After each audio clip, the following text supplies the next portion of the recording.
I found the love of my life and I fell pregnant. Well, 2 weeks ago, I had my baby, and I was so excited.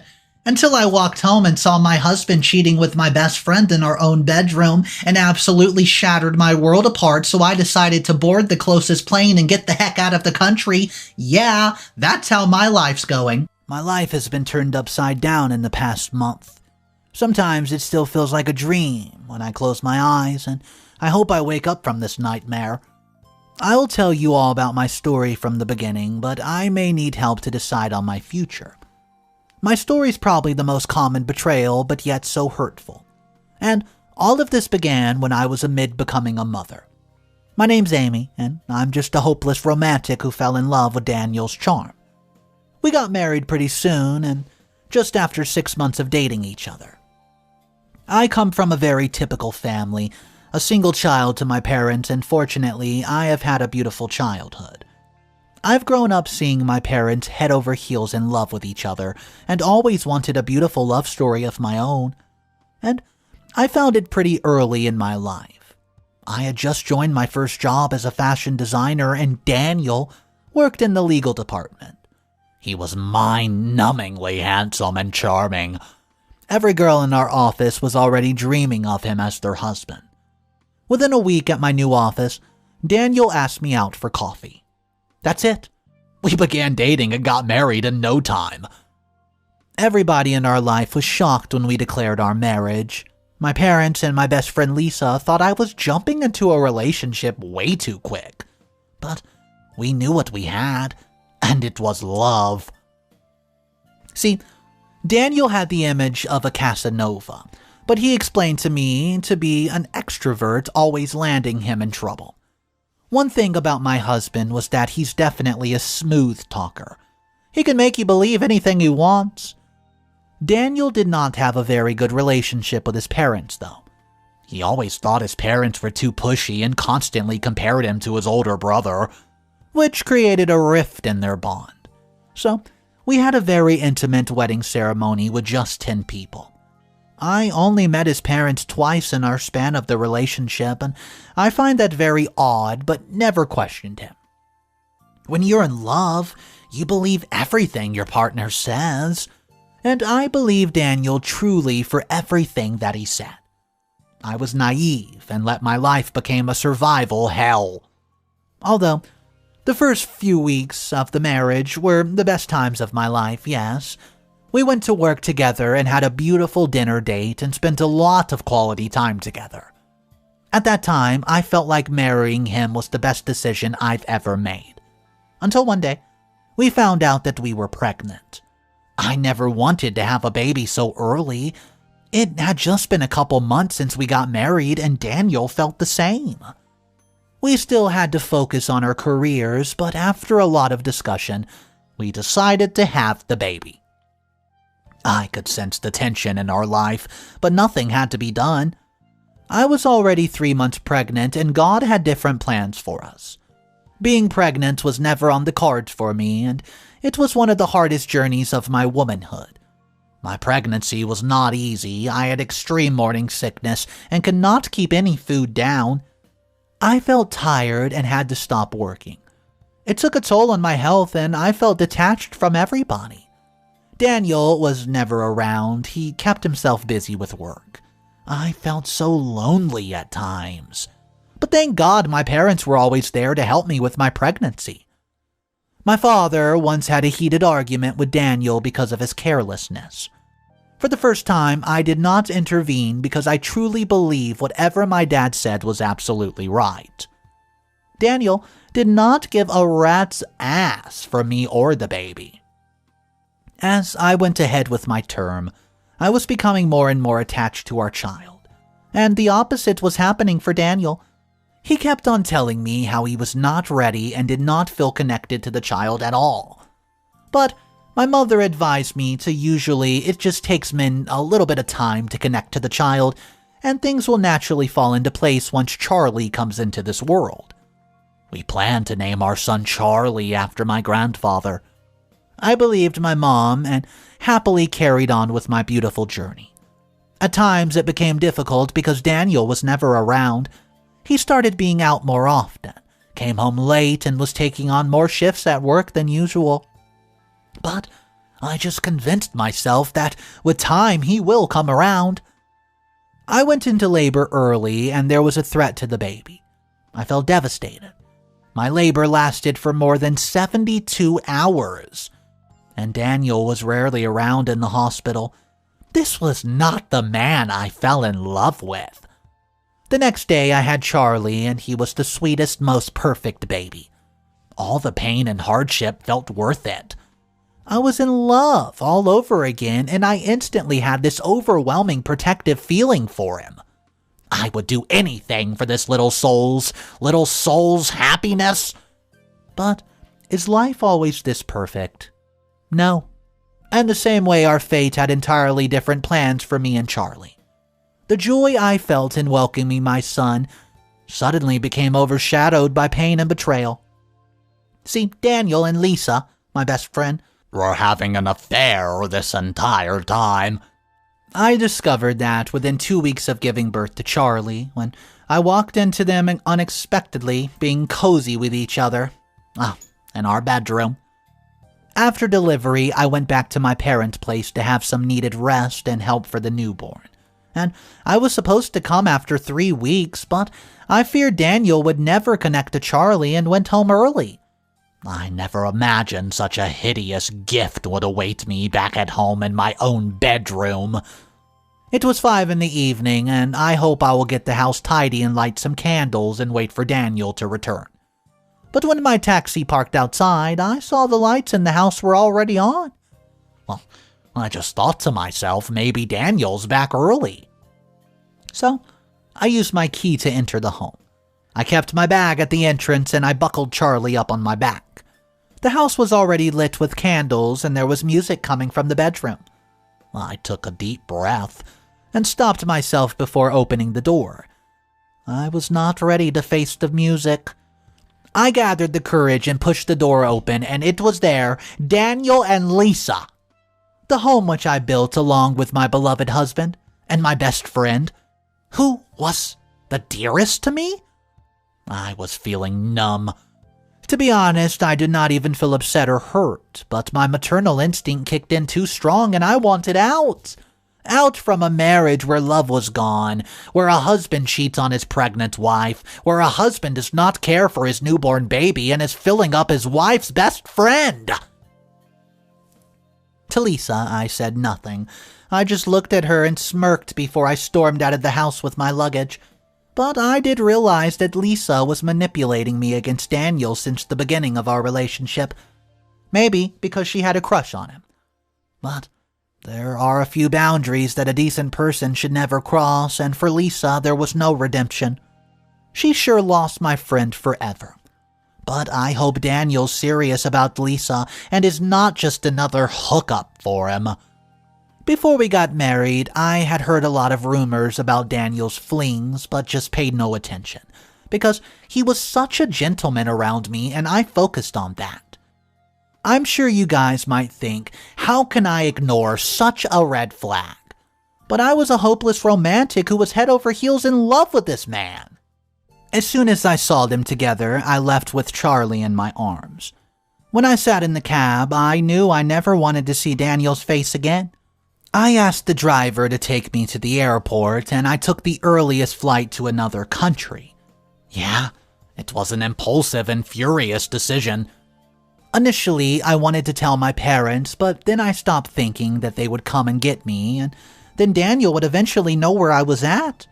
So I left, informing no one. It was a leap of faith for me, taking this decision, but I wanted to start afresh. As my flight took off, the realization hit me. My husband had cheated on me with my best friend. I started bawling like a baby. Passengers were giving me a sympathetic gaze. With a newborn in my arms, I was looking clueless. At that moment, I knew I would never forgive Daniel, and I cut all ties with him. I made sure he had no means of contacting me at all. I blocked him on every communication channel and platform so that he can never reach me. I made a conscious decision to stay away even from social media. So Nobody can track me down. I wanted to inform my parents, but at the right time. They will be hurt and worried, but in the end, they will understand my reason for running away and hopefully forgive me. I was clueless after we landed. Where am I supposed to go? I mean, I had a decent amount of money with me saved up from my previous job, which I had left 6 months ago. I made sure I withdrew all the cash before coming to the airport, so Daniel cannot see my card transactions and find me. I asked a cab driver to take me to a decent bed and breakfast. As soon as we got there, I started searching for a job in the city and lined up a few interviews for the next week with the help of a manager at the inn. He and his wife were very sweet enough to take care of Charlie for 2 to 3 hours every day as I stepped out. I was terrified at what I've done. It was just me and Charlie in a strange land with some money and no familiarity. But at the same time, I was proud of myself for being able to walk away from an unfaithful husband. I loved Daniel. He was supposed to be my dream life. I always dreamt of us getting old together. I guess life doesn't always work out the way you want it to, does it? I just feel scared and lonely today, but I will do anything for Charlie and never forgive Daniel for putting us through this. Update number 1. Last week, I ran away from the house I built along with my husband, with my newborn baby in my arms. I took a flight to another country, leaving everything and everyone behind. I could not digest that this was happening to me. I never imagined my husband would hurt me so deeply by having an affair with my best friend, that too, when I had just delivered the baby. The magnitude of this reality was too high for me to bear, and I left the city without giving it a second thought. I don't regret my decision at all, but I do miss my parents. Now that I'm a mother, I realize how worried my mom would be to find me gone, and I decided that I will contact her soon after I settle in. I walk to a 5 different offices every day in the hopes to find work. Finally, after 20 failed attempts, I found a new job. It has a decent pay, but they also allow kids to come to the work, so it's the best thing for me. I have Charlie to look forward to every day. He gives me strength needed to survive, and deep down I know that if I do not have my baby, I would have attempted to hurt myself after finding out about Daniel. I rented a small apartment near my office, and I've never felt stronger. I'm back working, I'm raising my child by myself, and I'm just trying to hustle in a totally strange country, and by far I can do anything I need. I do not need my cheating husband or vengeful best friend. One day after the office, I went to the supermarket to buy some groceries, and fate had a surprise for me. A familiar face caught my eye. It was Jack. Jack was my childhood friend. I'd lost touch with him after I went to college and met Daniel. Seeing him brought a beautiful memory back, and I approached him with the biggest smile on my face. "Jack, is that really you?"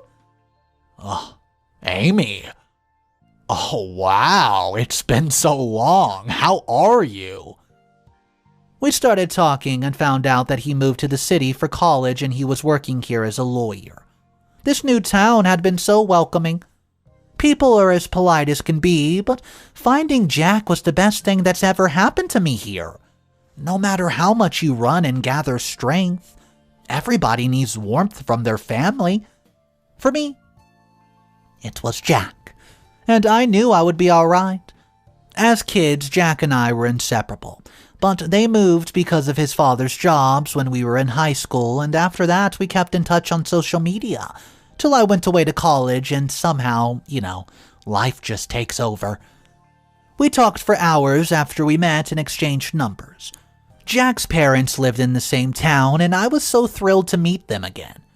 For the next few days, we met every day after work, and he even helped me around with Charlie. Once Charlie fell sick, I did not know how to handle it, so Jack came over in the middle of the night and took us to the hospital.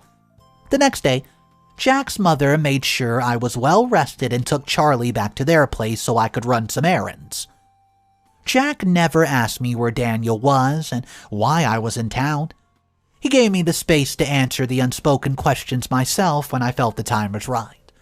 One day, after a few weeks, I poured my heart out to him and we both cried for hours. He could genuinely see the pain in my eyes and gave me the strength for taking such a brave decision. Jack encouraged me to call my parents now that I have a decent living and a place to crash. That day, I called them and it was a beautiful emotion.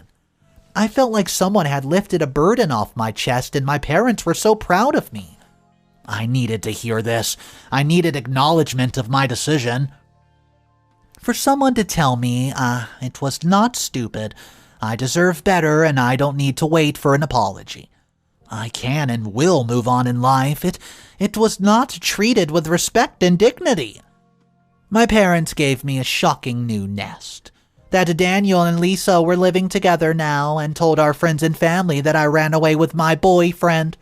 So people are actually sympathizing with Daniel. I could not believe how shameless they could be.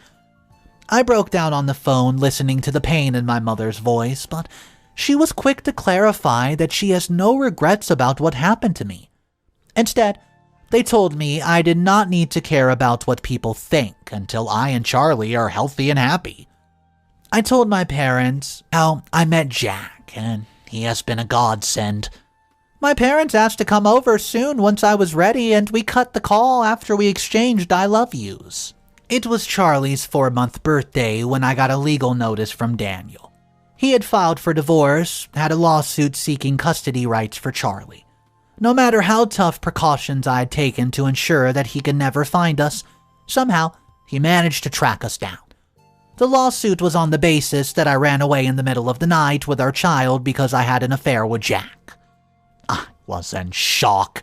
The letter slipped through my fingers. Not only did Daniel track us down, he knew about Jack, and he was using that to prove me guilty and take away my child?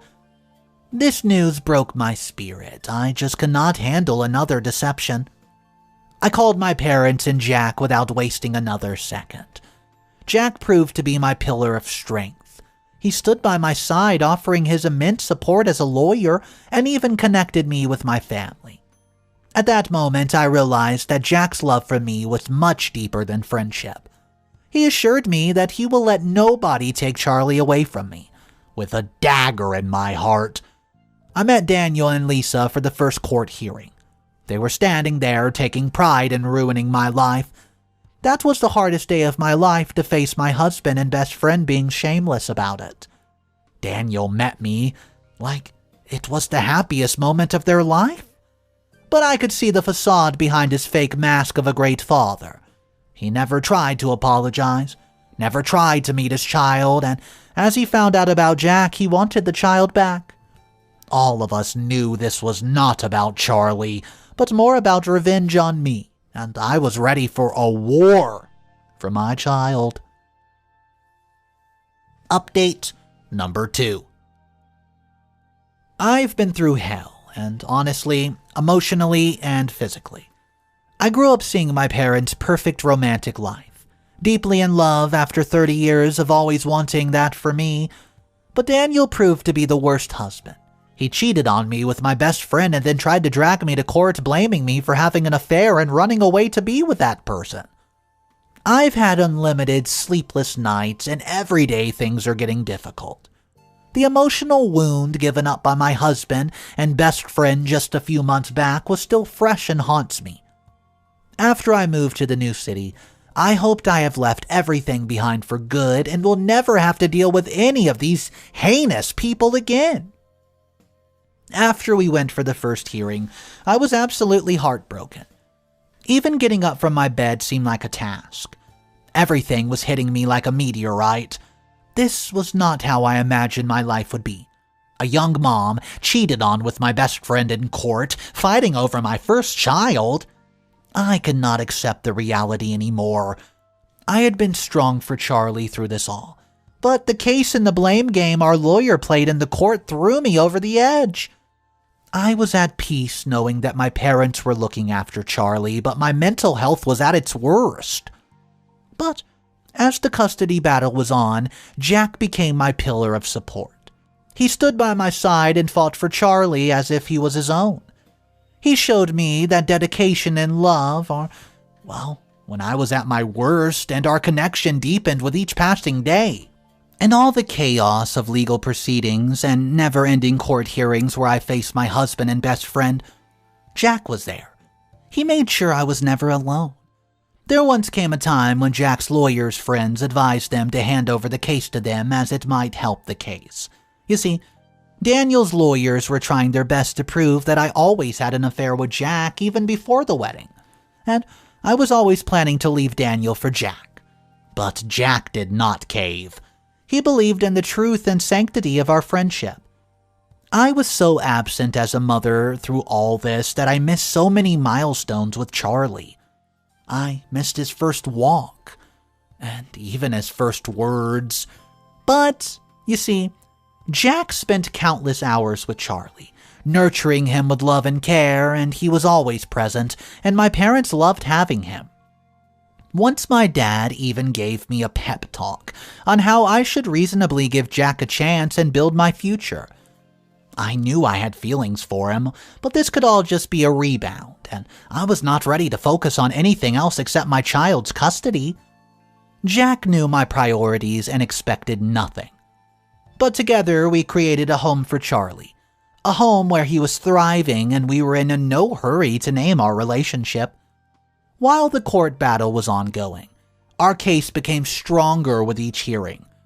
The infidelity of Lisa and Daniel came to light, and their shameful deed was finally out in the open for everyone who saw, well, me with doubtful eyes. One of my ex-colleagues saw Daniel and Lisa together and was ready to testify. After that, we could see the case turning, as slowly but gradually there was enough proof to prove that they definitely were having an affair. The reality of their actions crashed down upon them, and soon Lisa stopped coming to our hearings and I could see Daniel change his body language. One night, Lisa came to my house. She told me how sorry she is to lose a friend like me and that this is a burden of guilt is always going to stay with her. I let her in and I even offered her coffee. You see, Lisa revealed something even more shocking. Daniel and Lisa were fooling around even before we got married, and Lisa always thought that I was the one who came in between their true love. Until a few weeks back when Lisa caught Daniel with another girl. She realized how foolish she had been, that guys like Daniel never change. Well, somehow I managed to pity Lisa. I could see the guilt in her eyes, it was quite evident, but I can never forgive her. She was just facing the consequences of her choices, and she was informed that she left Daniel. I was happy, not because I could sense their unhappiness, but because I could see that they were guilty. After what they've both done to me, they tried to make my life more difficult. I was ready to leave them at their business, but instead they battled, and so I was happy for once that the choices they made were finally out for the world to see. The case eventually ruled in my favor, granting me full custody of little Charlie.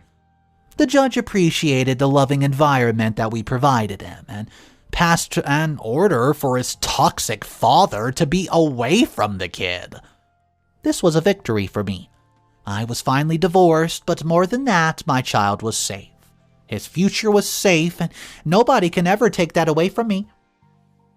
The day we won the case, I breathed the air of relief. The past that was haunting me was slowly turning into bad memories. I could sense myself coming out of my dark cloud. It again filled me with hope and freedom.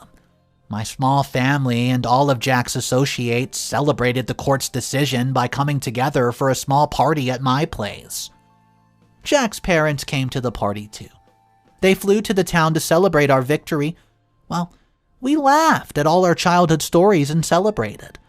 I could finally see my dream coming true, a true love that is filled with compassion and respect.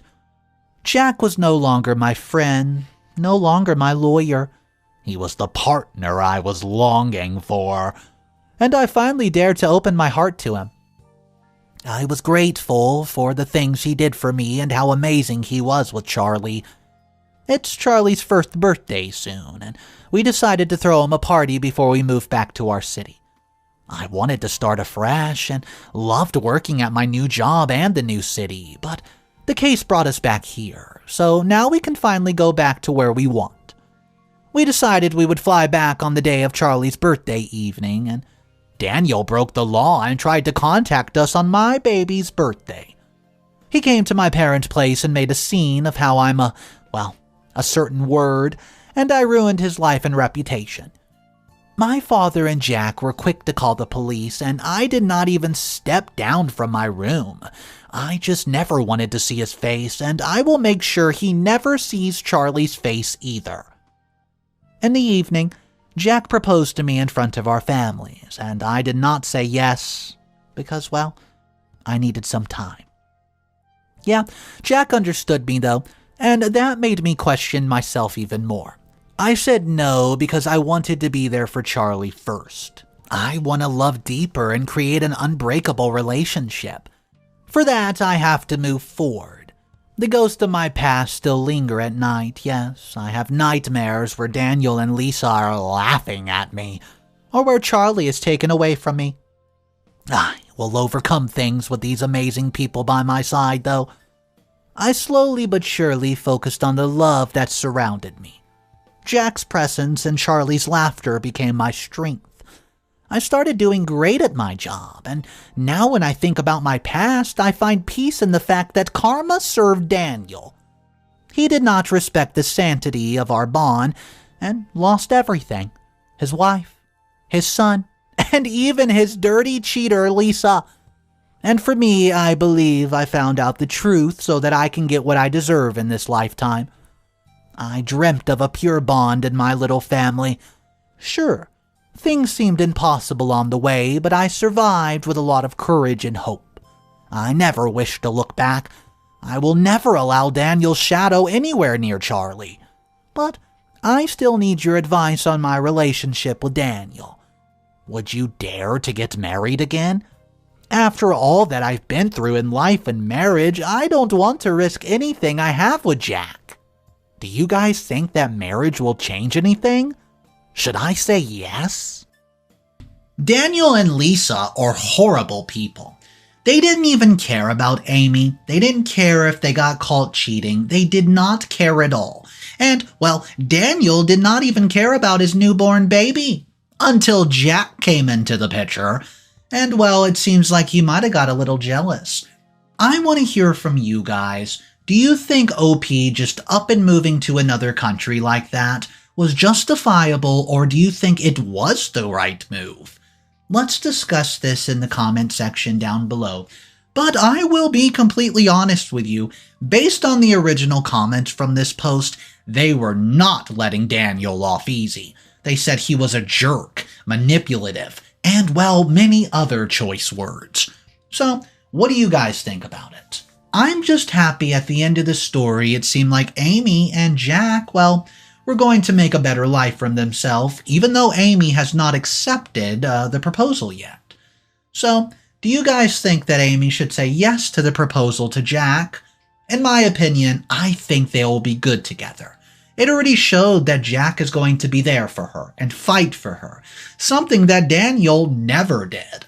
So guys, that's going to bring an end to today's story. I hope you enjoyed it. If you did, the best way to support me is so simple. All you gotta do is subscribe to the channel for daily videos. I'll catch you guys in the next one, and remember, it's cool to be kind. See ya!